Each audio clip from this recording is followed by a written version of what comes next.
반갑습니다. 탕자TV에 다시 방문해주신 분들 모두, 그리고 처음 오신 분들 모두 환영합니다. 이제 요한계시록 강의 세 번째 시간을 맞았습니다. 지난 2시간 동안 성경과 요한계시록의 핵심, 그리고 계시록의 조감도까지 해서 큰 그림들을 살펴보았습니다. 이제는 숲을 보던 눈을 나무를 향하도록 해서 한 장 한 장, 한 구절 한 구절, 계시록의 처음부터 끝까지를 모두 읽어가며 살펴보도록 하겠습니다. 바로 계시록 1장 1절로부터 3절까지 읽도록 하겠습니다. 예수 그리스도의 계시라. 이는 하나님이 그에게 주사 반드시 속히 일어날 일들을 그 종들에게 보이시려고 그의 천사를 그 종 요한에게 보내어 알게 하신 것이라. 요한은 하나님의 말씀과 예수 그리스도의 증거, 곧 자기가 본 것을 다 증언하였느니라. 이 예언의 말씀을 읽는 자와 듣는 자와 그 가운데에 기록한 것을 지키는 자는 복이 있나니 때가 가까움이라. 계시록 1장 1절로 3절 말씀. 이와 같이 계시록은 시작부터 계시록을 읽고 듣고 지키는 자에게 복이 있다고 말해주고 있습니다. 계시록은 알 수 없는 난해한 책임으로 덮어놔야 된다는 주장은 잘못된 것임을 시작부터 알려주고 계십니다. 그리고 계시록은 예수님의 계시를 천사가 받아서 요한에게 주었다라고 명시되어 있습니다. 바로 계시록은 요한이 마음대로 쓴 책이거나 혹은 다분히 주관적으로 해석될 여지가 많은 성령님의 인도하심으로 쓰여진 책이 아니라 예수님께서 직접적인 계시를 해주신 책입니다. 예수님이 천사를 통해 보여주신 것을 그대로 적어놓은 책인 것입니다. 이렇게 예수님이 계시해서 쓴 책이다라고 명시적으로 못 박아놓은 책은 요한계시록이 유일합니다. 그만큼 중요한 책이라는 것을 알 수 있습니다. 예수님이 보여주신 계시를 본대로 쓴 책이고 읽고 듣고 지키면 복받는 책입니다. 그러니 우리는 요한계시록을 멀리할 것이 아니라 이 예수님의 계시록을 읽어서 모르는 것은 배우고 연구해서 그 말씀을 지켜서 복을 받아야 할 것입니다. 요한은 아시아에 있는 7 교회에 편지하노니 이제도 계시고 전에도 계셨고 장차 오실 이와 그의 보좌 앞에 있는 7 영과 또 충성된 증인으로 죽은 자들 가운데서 먼저 나시고 땅의 임금들의 머리가 되신 예수 그리스도로 말미암아 은혜와 평강이 너희에게 있기를 원하노라. 우리를 사랑하사 그의 피로 우리 죄에서 우리를 해방하시고 그의 아버지 하나님을 위하여 우리를 나라와 제사장으로 삼으신 그에게 영광과 능력이 세세토록 있기를 원하노라. 아멘. 계시록 1장 4절로 6절 말씀. 여기에 보면 이제도 계시고 전에도 계셨고 장차 오실 이와 7 영과 그리고 예수 그리스도로 말미암아라고 나옵니다. 그렇다면 예수님이 이제 후반부에 언급이 되어 있기 때문에 이제도 계시고 전에도 계셨고 장차 오실 이는 예수님으로 해석하기보다 하나님으로 해석함이 올바를 것입니다. 그렇지 않다면 인사말에 예수님의 이름과 성령님과 예수님의 이름으로 인사하노니 이런 식으로 이상한 구조가 되어버리기 때문에 앞에 언급된 이제도 계시고 전에도 계셨고 장차 오실 이는 하나님이라고 보는 것이 합당할 것입니다. 그렇다면 예수님의 재림의 그때에 새 예루살렘에 계신 하나님도 함께 오실 것임을 우리에게 언급하고 있는 것입니다. 하늘이 열리고 구름이 떠나가고 예수님이 다시 구름 타고 오실 그때에 우리는 새 예루살렘 또한 이 땅에 내려옴을 볼 것입니다. 그리고 그 안에는 우리의 진정한 아버지이신 여호와 하나님께서 계신 것입니다. 그리고 6절에 분명하게 우리로 나라와 제사장으로 삼으셨다고 언급을 해주고 계십니다. 바로 우리가 제사장이고 나라입니다. 다른 사람들의 말에 따라서 성경을 받아들이고 믿음 생활을 하는 것에 안주할 것이 아니라 더욱 성경을 연구하고 더욱 성령님과 가까워져서 오직 하나님의 뜻에 따라서, 오직 선하시고 참되시고 기쁘신 하나님의 뜻에 따라서 믿음 생활을 하도록 노력해야 합니다. 지금 혹시 자신의 성경 선생님이나 윗사람에게 의지한다면 뛰어넘어야 합니다. 지금 혹시 자신의 교회 목사님에게 의지한다면 벗어나야 합니다. 지금 혹시 자신의 교회 교단에 의지한다면 나와야 합니다. 우리가 나라고, 우리가 제사장이고, 우리가 교회인 것입니다. 볼지어다 그가 구름을 타고 오시리라. 각 사람의 눈이 그를 보겠고 그를 찌른 자들도 볼 것이요 땅에 있는 모든 족속이 그로 말미암아 애곡하리니 그러하리라. 아멘. 계시록 1장 7절 말씀. 예수님께서 성경 말씀 그대로 구름 타고 오실 것입니다. 이 구름을 상징적 단어로 해석을 해서 구름은 수많은 군중을 뜻하고 수많은 무리 중에서 예수가 나올 것이다 라고 해석하는 경우가 있습니다. 이것은 거짓말입니다. 성경을 자기 멋대로 자기 좋은 대로 자의적으로 해석한 것에 불과합니다.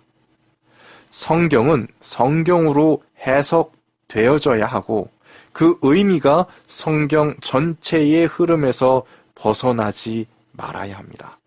사도행전 1장 11절에 분명히 너희 가운데서 하늘로 올리우신 이 예수는 하늘로 가심을 본 그대로 오시리라 하였느니라 라고 적혀 있습니다. 말 그대로 하늘로 구름 타고 올라가신 예수님이 구름 타고 내려오신다는 아주 단순하고 아주 명확한 내용입니다. 굳이 예수님이 이 세상의 마지막 날 이전에 이 세상에 다시 한번 더 재림했다는 혹은 재림할 거라는 거짓 논리를 만들기 위해서 성경을 자의적으로 해석한 것일 뿐 예수님은 2000년 전에 올라가신 그대로 재림 때 그때에 내려오실 것입니다. 그리고 예수님께서 다시 오실 때에 예수님께서 부활하셨을 때 무덤에서 죽은 자들이 일어났듯이 지구상에서 부활 사건이 있을 것입니다. 그때에 그리스도 안에서 죽은 자들이 먼저 일어날 것이라고 성경은 기록하고 있습니다. 주께서 호령과 천사장의 소리와 하나님의 나팔 소리로 친히 하늘로부터 강림하시리니 그리스도 안에서 죽은 자들이 먼저 일어나고 데살로니가전서 4장 16절 말씀. 이와 같이 성경은 예수님의 재림하시는 그때에 전 세계적인 부활 사건이 있을 것을 말해주고 있습니다. 주 하나님이 이르시되 나는 알파와 오메가라. 이제도 있고 전에도 있었고 장차 올 자요 전능한 자라 하시더라. 계시록 1장 8절 말씀. 또한 성경이 이렇게 분명히 하나님께서 계속 계셨고 처음과 끝임을 말하고 있음에도 세상은 구약시대의 하나님과 신약시대의 하나님이 다른 신인 것처럼 만들어 놓았습니다. 그리고 예수님 탄생 이후로는 하나님이 더 이상 이 세상에 기적도 베풀지 않고 관여하지 않는 것처럼 생각하게끔 만들어 놨습니다. 모세의 하나님과 요한의 하나님이 마치 다른 하나님인 것처럼 오해하게끔 만들어 놨습니다. 하지만 이것은 거짓입니다. 하나님께서는 이제도 계시고 전에도 계셨으며 또한 장차 오실 분입니다. 직접 그렇게 말씀을 해주고 계십니다. 한시도 우리를 떠나 계셨던 분이 아닙니다. 그리고 늘 동일하시고 늘 신실하신 분입니다. 언제나 사랑이신 분입니다. 그런 하나님을 세상은 하나님을 오해하도록 각종 영화와 문화와 거짓말로 우리를 속이고 있지만 최소한 우리는 하나님을 오해해서는 안 됩니다. 또한 하나님은 전능하셔서 단 하루에 이 세상을 창조하실 수도 있는 분이십니다. 다만 우리 인간을 위해서 세상을 6일간이 거쳐 창조하셨습니다.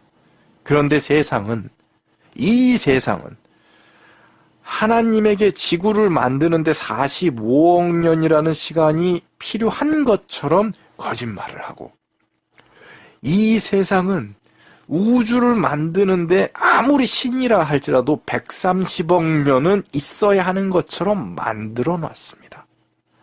진화론은 거짓입니다. 크리스천 투데이라는 인터넷 신문의 그 창세기 대홍수와 대격변이라는 칼럼을 보면 지금까지 사람들이 너무나 당연하게 받아들이던 개념인 지층과 화석은 오랜 시간에 걸쳐 형성되었다는 것은 최근의 실험적 연구들에 의해 깨어지고 있다. 화석은 실험실에서 24시간 만에 만들어졌고 원유는 1시간 만에 만들어졌으며 종유석, 오팔, 다이아몬드, 캐년 등은 빠르게 만들어질 수 있음이 알려졌고 지층도 빠른 유속의 물속에서 순식간에 수평 퇴적층을 형성한다는 것이 실험적으로 검증되었다. 그리고 세포 분화에도 중간 단계를 확인해서 세포 분화 속도를 측정하는데 원숭이에서 인간이 되었다면 그 중간 단계가 당연히 있어야 합니다. 그런데 그 어떤 종류의 동물도 현재 진화의 중간 단계는 존재하지 않습니다. 더 웃긴 것은 쥐라기, 백악기 등의 연대 분류와 화석 연대 측정법을 보면 더 가관인 것이 지층의 동위원소 연대 측정은 불가능합니다. 지층에서. 화석의 동위원소 연대 측정도 또한 불가능합니다. 그렇다면 과학자들이 쥐라기 공룡을 1억 7천만 년 전 동물로 규정하는 이유는 무엇인가 하면 지질학자가 연대 측정할 수 없는 지층을 단지 동일 과정설에 의거해서 대략적으로 지층이 1cm 정도 쌓이는데 몇만 년이 걸리니까 땅속 저 깊숙이 있는 쥐라기 지층은 대략 1억 7천만 년 정도 되었을 것이다 라고 연대를 추론을 하여서 쥐라기 지층은 1억 7천만 년 정도 되었고 그 지층에서 나온 화석이 이거야 라고 하면 그냥 생물학자나 고고학자가 쥐라기 지층이면 1억 7천만 년 전이지 라고 받아서 그대로 인용하는 것입니다. 그리고 이 화석은 1억 7천만 년 전 거야 라고 얘기하는 것입니다. 사실이 아니라 그냥 추론인 것입니다. 그냥 코미디입니다. 이것 말고도 너무나도 많은 과학적 증거가 진화론이 거짓이라고 말해주고 있지만 우리는 너무 관심이 없었습니다. 저도 이것에 대해서 너무 관심이 없었습니다. 하나님은 전능하십니다. 진화론자들이 말하는 45억 년, 130억 년 따위의 시간이 없어도 뜻하시면 단 한순간에도 이 세상을 창조하실 수 있는 분이십니다. 다음 구절을 보시겠습니다. 나 요한은 너희 형제요 예수의 환난과 나라와 참음에 동참하는 자라. 하나님의 말씀과 예수를 증언하였으므로 말미암아 밤모라 하는 섬에 있었더니. 계시록 1장 9절 말씀. 주의 뜻대로 사는 것은 환난과 인내가 뒤따르는 선택이고 삶입니다. 그런데 저는 너무 편하게만 살려고 했고 되도록이면 편하고 넓은 길을, 많은 사람들이 선택한 길을 가려고 했습니다. 이것은 잘못된 것이었습니다. 우리는 편하고 사람들이 많이 선택하는 일반적이고 보편적인 넓은 길을 선택할 것이 아니라 좁고 험한 주님의 길을 따라가야 하는 것입니다. 우리는 예수의 환난이 있어야 할 것이고 우리가 하나님의 나라가 되어야 하고 이 세상에서의 인내에 동참하여야 할 것입니다. 주의 날에 내가 성령에 감동되어 내 뒤에서 나는 나팔소리 같은 큰 음성을 들으니 이르되 네가 보는 것을 두루마리에 써서 에베소, 서머나, 버가모, 두아디라, 사데, 빌라델비아, 라오디게아 등 7 교회에 보내라 하시기로 몸을 돌이켜 나에게 말한 음성을 알아보려고 돌이킬 때에 7 금촛대를 보았는데 계시록 1장 10절로 12절 말씀. 여기서 언급된 7 교회는 그 위치가 지금의 터키 지역입니다. 에베소, 서머나, 버가모, 두아디라, 사데, 빌라델비아, 라오디게아 이렇게 7 교회는 이전 영상에서 말씀을 드린 대로 당시의 7 교회를 말하고 있는 것뿐만 아니라 요한의 시대로부터 마지막 시대까지 하나님의 교회를 표상하는 상징적 의미로 해석되어집니다.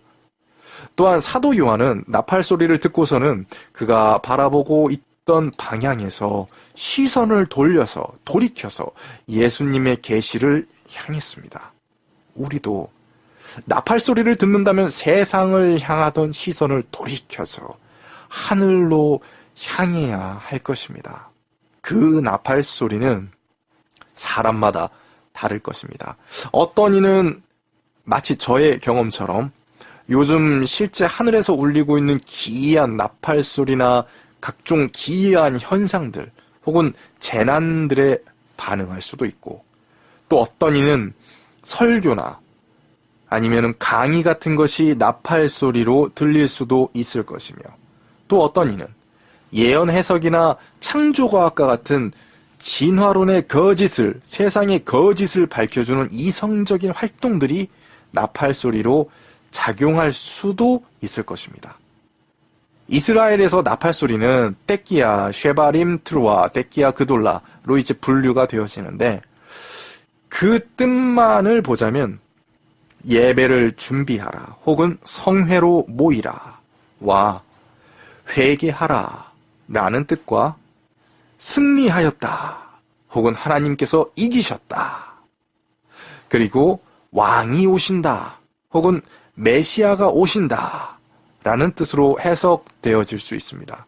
즉, 회개하라는 느낌을 주는 것도 당연히 나팔 소리이지만 주의 길을 예비하라는 느낌을 갖게 하는 것도 나팔 소리이고, 하나님께서 정말 전능하시구나라는 깨달음을 얻게 되는 것도 다 나팔 소리입니다. 지금 이 시대는 나팔 소리가 넘쳐나고 있습니다. 제발 귀를 열고 그 어떤 나팔 소리라도 들어주십시오. 그 나팔 소리는 당신의 가족이나 이웃이 될 수도 있고, TV나 유튜브가 될 수도 있고, 자연계의 현상일 수도 있을 것입니다. 이제 정말 시선을 돌이켜서 하늘을 향할 때입니다. 그리고 요한은 7 금촛대를 보았다고 하였는데, 그것이 무엇인지, 그리고 예수님의 모습은 어떠한지를 성경이 이후로 더 자세하게 설명을 해주고 있습니다. 촛대 사이에 인자 같은 이가 발에 끌리는 옷을 입고 가슴에 금띠를 띠고 그의 머리와 털의 희기가 흰 양털 같고 눈 같으며 그의 눈은 불꽃 같고 그의 발은 풀무불에 단련한 빛난 주석 같고 그의 음성은 많은 물소리와 같으며 그의 오른손에 7 별이 있고 그의 입에서 좌우에 날선검이 나오고 그 얼굴은 해가 힘있게 비치는 것 같더라. 내가 볼 때에 그의 발 앞에 엎드려져 죽은 자 같이 되매 그가 오른손을 내게 얹고 이르시되 두려워 말라. 나는 처음이요 마지막이니 곧 살아있는 자라. 내가 전에 죽었었노라. 볼지어다 이제 세세토록 살아있어 사망과 음부의 열쇠를 가졌노니 그러므로 네가 본 것과 지금 있는 일과 장차 될 일을 기록하라. 네가 본 것은 내 오른손의 7 별의 비밀과 일곱 금촛대라. 일곱 별은 일곱 교회의 사자요. 일곱 촛대는 일곱 교회니라. 계시록 1장 13절로 20절 말씀. 촛대 4일을 거닐고 있는 인자 같은 이를 언급하고 있는데 17절과 18절에 나는 처음이요 마지막이요 곧 살아있는 자라 내가 전에 죽었었노라 라는 표현으로 예수님인 것을 알 수 있습니다. 또한 촛대는 20절에 보면 일곱 촛대는 일곱 교회이고 일곱 손의 일곱 별은 일곱 교회의 사자라고 알려주고 계십니다. 즉 예수님께서 요한 시대로부터 마지막 시대를 표상하는 일곱 교회를 역사의 마지막 때까지 함께 하시면서 불꽃 같은 눈으로 우리를 지켜보시며 기도하고 계시고 문을 두드리고 계시고 지금도 동행하고 계시다는 것을 보여주는 장면입니다. 예수님께서는 2000년 동안 계속해서 우리를 지켜보시며 우리를 나라와 제사장으로 삼으시고 스스로 대제사장의 임무를 하고 계시는 것입니다. 그 입에서 나오는 좌우의 날선검은 주님의 말씀을, 계명을 뜻하는 것입니다. 주님은 우리를 심판하시는 이로써 재판관이 날선검을 가지고 심판하듯이 심판하실 것입니다. 그때에 주의 말씀에 순종치 않는 자들은, 계명을 지키지 않는 자들은 잘려서 버려진 나뭇가지처럼 예수님으로부터 분리될 것입니다. 잘려 나갈 것입니다. 그렇기 때문에 우리는 주의 말씀을 꼭 붙들고 있어야 합니다. 주의 계명을 꼭 잡고 있어야 하는 것입니다. 이제 이어지는 2장, 3장에 이어져 나오는 일곱 교회에 대해서 조금 더 깊게 살펴보도록 하겠습니다. 일곱 교회는 에베소, 서머나, 버가모, 두아디라, 사데, 빌라델비아, 라오디게아 순으로 이어지는데 이것이 일곱인의 순서와 동일하기 때문에 이 순서를 외우기 위해서 노력을 좀 많이 했었습니다. 물론 머리가 좋으신 분들은 고작 7개 단어니까 그냥 한 번에 외우실 수도 있으시겠지만 저는 그렇게 총명하지 못해서 앞자리만 따가지고 에, 서, 버, 두, 사, 빌, 라를 며칠간 입에 붙이고 살았습니다. 에서버두 사빌라, 에서버두 사빌라 이렇게. 그런데 그렇게 에서버두 사빌라를 외우고 다니다 보니까 이런 생각이 문득 들었습니다. 애써봐도 안 되면 사달라고 빌라라고 말입니다. 그러고 나니 머릿속에 잘 들어왔습니다. 에서버두 사빌라. 애써봐도 안 되면 사달라고 빌라. 저는 그렇게 외웠습니다. 그런데 이 일곱 교회의 순서와 시대를 일곱 나팔에 대입시키면 예언 해석에 큰 혼란을 겪으실 겁니다. 제가 그런 혼란으로 한동안 해석이 잘 안 되었었습니다. 일곱 교회와 일곱 인과 일곱 나팔을 병행 구조라는 틀에 갇혀서만 이해를 하느라고 제대로 해석을 못했었는데 그렇게 혼란 속에 있다가 깨닫게 된 것이 앞에서 말씀드린 것과 같이 일곱 교회와 일곱 인은 마지막 때까지의 교회에 대한 훈계와 성격 사건 등 교회의 일들을 예언한 것이고 일곱 나팔은 패권 국가의 역사와 전쟁, 재난 등 세계적 국가의 일을 예언한 것임을 알게 된 것입니다. 그래서 분리를 할 수 있게 된 것입니다. 얼핏 보면 비슷하게 보이기 때문에 일곱 교회의 시간대와 같이 해석을 할 수 있는데 그렇게 되면 해석이 꼬여버립니다. 일곱 교회와 일곱 인은 교회 역사, 그리고 일곱 나팔은 세계 역사로 구분지어서 해석을 해야 명확한 답을 얻을 수 있습니다. 그런데 어느 정도는 비슷합니다. 그래서 더 헷갈렸었습니다. 그럼 먼저 일곱 교회의 시간대와 큰 특징을 먼저 대략적으로 훑어보자면 그 시작인 초대교회 중에서도 특히 너무나 순결했던 요한의 시대까지의 AD 100년까지의 교회가 에베소 교회로 상징이 되어지며 요한 이후로 더욱더 핍박이 심해져서 죽음을 각오하고 신앙생활을 해야 했던 2에서 3세기 시대에 그 교회를 서머나 교회로 묘사를 하였고, 세 번째 교회로 이제 세상의 거짓을 조금씩 받아들이게 되면서 콘스탄티누스의 제안을 받아들이는 시점인 4세기에서 6세기 교회를 버가모 교회로 설명하고 있습니다. 그리고 다음 교회로 또한 더 깊숙이 거짓과 연합하고 배도의 세력이 권세를 잡아 교황의 권세가 커지고 마리아 숭배, 우상 숭배 등이 자리 잡은 배도의 시기가 다가온 그 7세기에서 14세기 시대는 두아디에라 교회로 상징이 되고 있고, 그 다음 교회로 그 배도의 시기를 개혁하고자 들고 일어났던 14에서 17세기 종교개혁의 시대는 종교개혁이 조금 부족했듯이 무언가 조금 부족해 보이는 사대교회로 표상이 되고, 그 다음으로 이제 18세기 이후부터 세계 선교를 위해서 자신의 전 재산과 목숨까지도 내놓는 그런 아름다운 신앙을, 그런 본받을 만한 신앙을 가졌던 믿음의 선배들의 시기는 칭찬받는 빌라델비아 교회로 설명되어집니다.